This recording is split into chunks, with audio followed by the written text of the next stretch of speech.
আসলে কিডনি পাথর একবার হওয়ার পরেই রোগীদের মনে প্রথম যে প্রশ্নটা দানা বাঁধে যে এই পাথর যাতে বারবার না হয়, ডাক্তার সাহেব পাথর যাতে না হয় সেই জন্য আমাকে ব্যবস্থা দিন।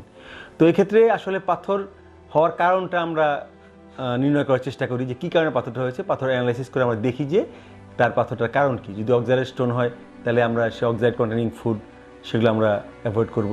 ফসফেট পাথর হলে সেগুলোর জন্য চিকিৎসা করব।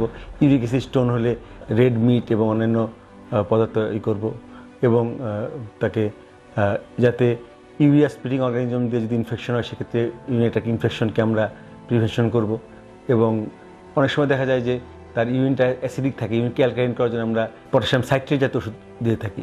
এবং থাইরয়েড ডায়াবেটিক অনেক সময় আমরা দিই, থাইরয়েড ডায়াবেটিক দুবেলা করে আমরা দিই, 3 মাস 6 মাস খেতে পারে। আর লাইফস্টাইল মডিফিকেশনটা খুবই ইম্পর্টেন্ট। সে 4 লিটার পানি পান করবে যাতে তার কমপক্ষে 1.5 থেকে 2 লিটার প্রস্রাব তৈরি হয়। তারপরে অনেক গরমে কাজ করে সেগুলো অ্যাভয়েড করবে, বিশেষ করে মিডল ইস্ট কান্ট্রিতে আমরা যে কারণে পাথর তৈরি হয় বেশি। আরেকটা জিনিস খুবই গুরুত্বপূর্ণ যে সে মাছের কাঁটা, মাংসের হাড়, দুধ, ডিম এই খাবারগুলো পরিমিত পরিমাণ খাবে বা যতটা সম্ভব অ্যাভয়েড করার চেষ্টা করবে। এবং নিয়মিত জগিং, ব্যায়াম এগুলো করার মাধ্যমে তার শরীরে থেকে ক্যালসিয়াম জাতীয় পদার্থগুলো নিষ্ক্রান্ত হতে সুবিধা হতে পারে। যদি ছোটো ছোটো অনেক সময় ছোটো ছোটো পাথরের গুঁড়ো কিডনির মধ্যে জমাট বাঁধা শুরু করে।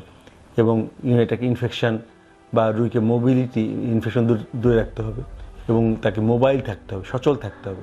সচলতাই অনেক ক্ষেত্রে পাথর দূরে সাহায্য করে। এবং সর্বোপরি আমি খাবার নিয়ে আরও কিছু ভিডিও দিব, যে খাবারগুলো অ্যাভয়েড করলে আমরা কিডনি পাথর মুক্ত থাকতে পারি। ধন্যবাদ।